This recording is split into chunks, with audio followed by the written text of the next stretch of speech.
mikir mungkin terkait penangguhan kemarin belum ada jawaban dari Aku nggak peduli lagi, udah biarin aja. Mau ditangguhin alhamdulillah, nggak ditangguhin juga nggak ada masalah. tapi dirimu ke rasa kangen pada anak seperti apa Kak? Karena kan penangguhan sendiri kan demi anak juga kan. Ya, itu dadah. Lagi-lagi persidangan hari ini saksi sebelah tidak baca BAP. Tidak baca BAP gimana sih? Mau jadi saksi tapi nggak baca BAP. Terus selalu lupa apa yang ditanyakan lupa. Itu aja.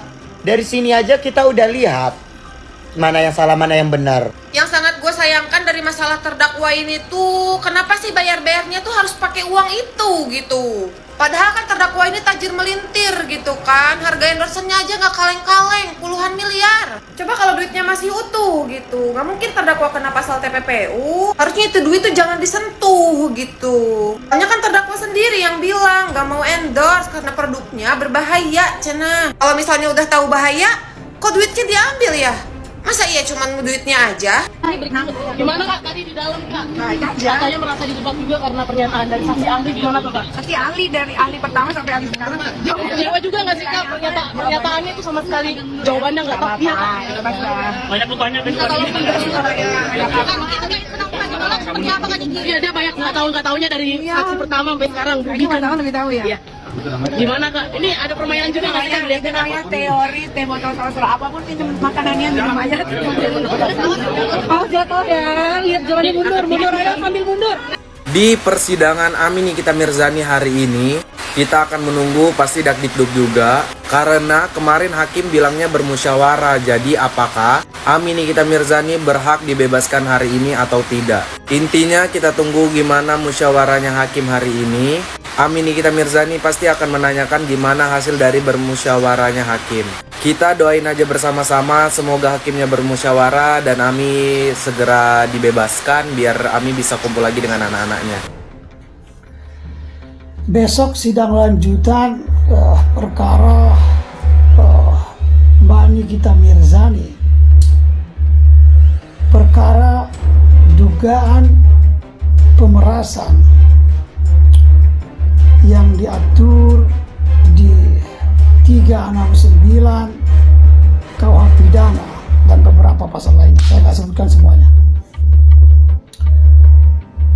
Yang mau saya katakan, ya ini menurut pandangan hukum saya nih, karena 369 ini barang siapa dengan maksud menguntungkan diri sendiri dan orang lain, ya perlu diperhatikan secara pelan-pelan, memahami konstruksi hukum dengan benar. Pasal 369 ini, ya dalam bahasa Belanda itu Afversing dan Afderiching, ya, 368 dan 369.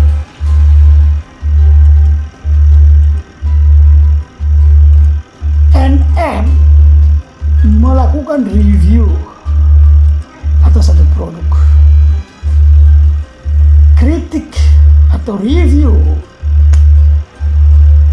terhadap satu produk itu adalah hak setiap warga negara yang diatur berdasarkan putusan Mahkamah Konstitusi tahun 2008. Legal standing di sana.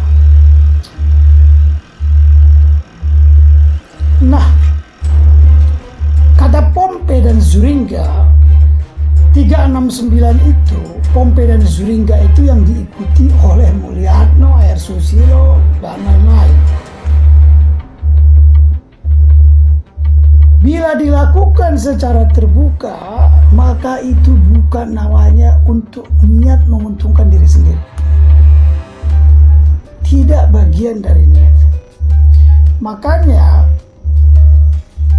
Profesor Ruslan Raharjo mengatakan pemerasan fisikis itu atau duang fisikis harus bersifat konkret. Nah, kalau kita lihat konstruksinya,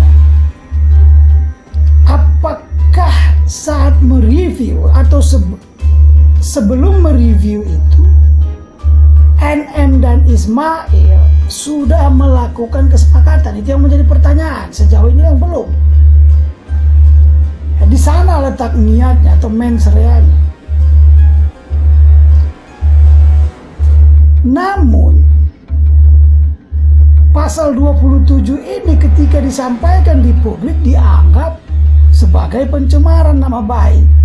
Ini pertentangan konsep hukum. Ya. Pertentangan konsep hukum yang sangat bermasalah secara konstruksi hukum. Itu harus diketahui. Di situ niatnya di awal sebenarnya.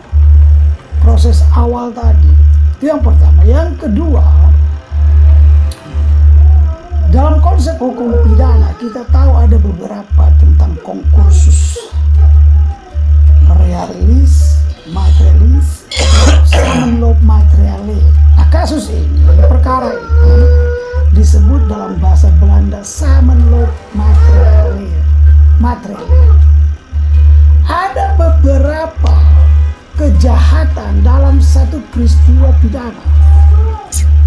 Ya. Produknya ilegal.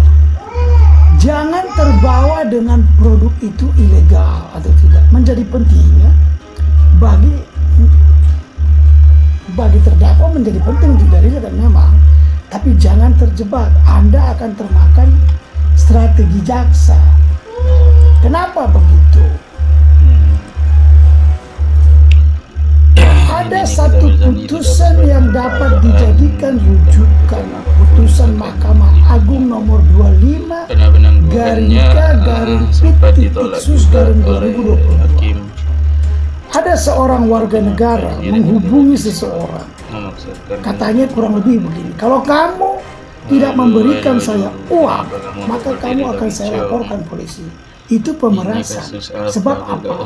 Niatnya atau mens reanya ingin melaporkan satu dugaan tindak pidana korupsi, ya, bukan semata-mata karena ingin melakukan penegakan hukum sebagaimana perintah undang-undang, melainkan untuk mendapatkan.